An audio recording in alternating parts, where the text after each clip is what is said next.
नरेंद्र मोदी की तीसरी शपथ का काउंटडाउन शुरू। शुभ मुहूर्त में कल शाम 7:15 बजे राष्ट्रपति भवन में लेंगे शपथ। शपथ ग्रहण से पहले मंत्रियों की लिस्ट फाइनल करने में जुटे पीएम मोदी।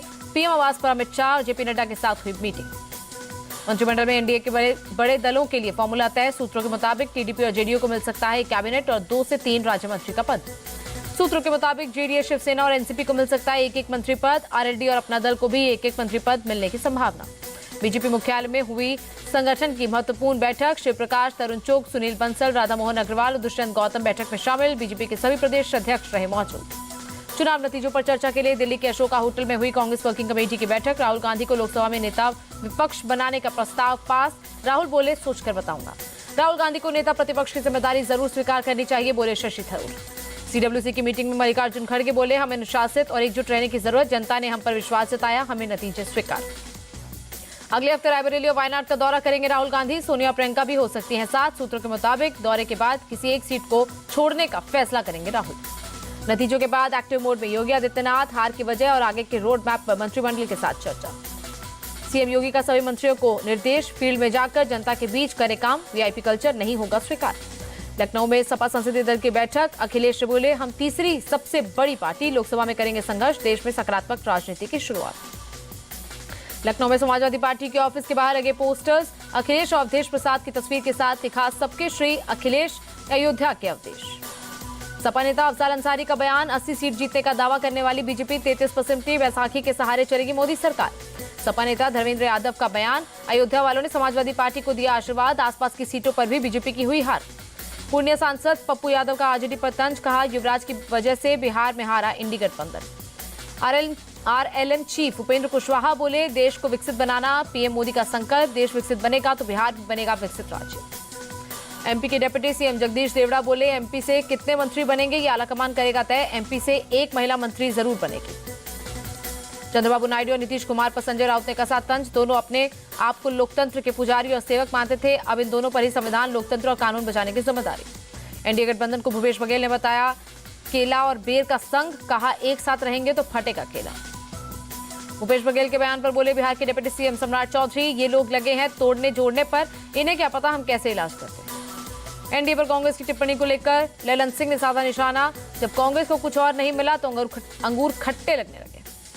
मध्यावधि चुनाव को लेकर छत्तीसगढ़ के पूर्व सीएम भूपेश बघेल के बयान पर बोले सीएम विष्णुदेव साय, वे अपने ख्यालों में खुश होते रहे। एनडीए की सरकार पूरे 5 साल चलेगी। जीतनराम मांझी ने भूपेश बघेल पर साधा निशाना, कहा वो दिन में तारे देख रहे हैं। कांग्रेस नेता प्रमोद तिवारी का बड़ा दावा, बोले कुछ दिनों में मोदी सरकार गिर जाएगी। ये सरकार नीतीश और चंद्रबाबू नायडू पर निर्भर है। वीके पांडेयन को लेकर बोले नवीन पटनायक, मैं पहले भी कह चुका हूं, पांडेयन मेरे उत्तराधिकारी नहीं, उड़ीसा की जनता तय करेगी मेरा उत्तराधिकारी कौन होगा।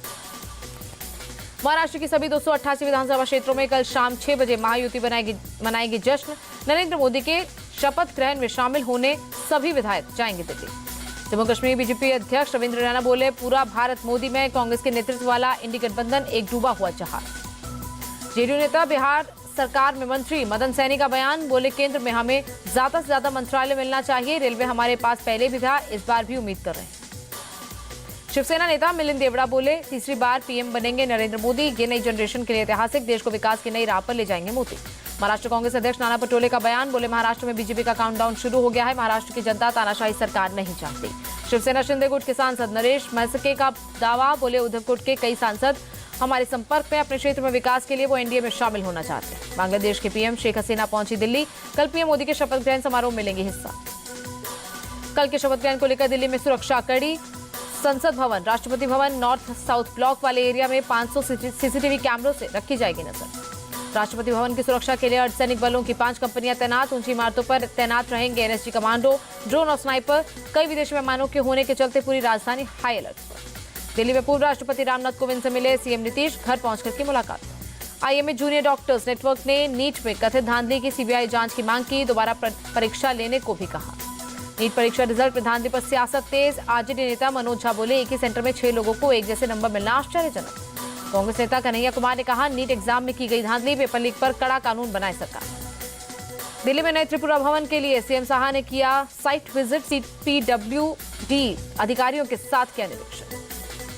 स्पाइसजेट ने दिल्ली से गोवा की फ्लाइट को रोका, तकनीकी कारणों का दिया हवाला। जालना में तीसरी बार अनशन पर बैठे मनोज जरंगे, मराठा आरक्षण लागू करने की मांग। दिल्ली की जल मंत्री आतिशी ने बवाना वाटर ट्रीटमेंट प्लांट का लिया जायजा। मुनक नगर की 2 सहयोगी नहरों का भी किया निरीक्षण। आतिशी ने हरियाणा सरकार पर लगाया आरोप, कहा हिमाचल अब पानी देने को तैयार, पर हरियाणा रोक रहा पानी। दिल्ली में लगातार जल संकट जारी, चाणक्यपुरी में टैंकरों से पहुंचाया जा रहा पानी। राजस्थान सीएम ने अधिकारियों की बैठक बुलाई, छुट्टी के दिन सभी अधिकारियों को पहुंचने के दिए निर्देश। दिल्ली के उत्तराखंड निवास में बने नए भवन का सीएम धामी ने किया निरीक्षण, कहा जुलाई में होगा लोकार्पण। लखनऊ में सीएम योगी का जनता दरबार, अधिकारियों से लोगों की समस्याएं दूर करने के निर्देश दिए। कोलकाता में टीएमसी विधायक सोहम चक्रवर्ती ने एक रेस्टोरेंट के मालिक को पीटा, रेस्टोरेंट मालिक अभिषेक बैनर्जी पर कर रहा था अभद्र टिप्पणी। सूरत के मंगरोल में एक कंपनी में लगी आग, फायर ब्रिगेड ने आग पर काबू पाया।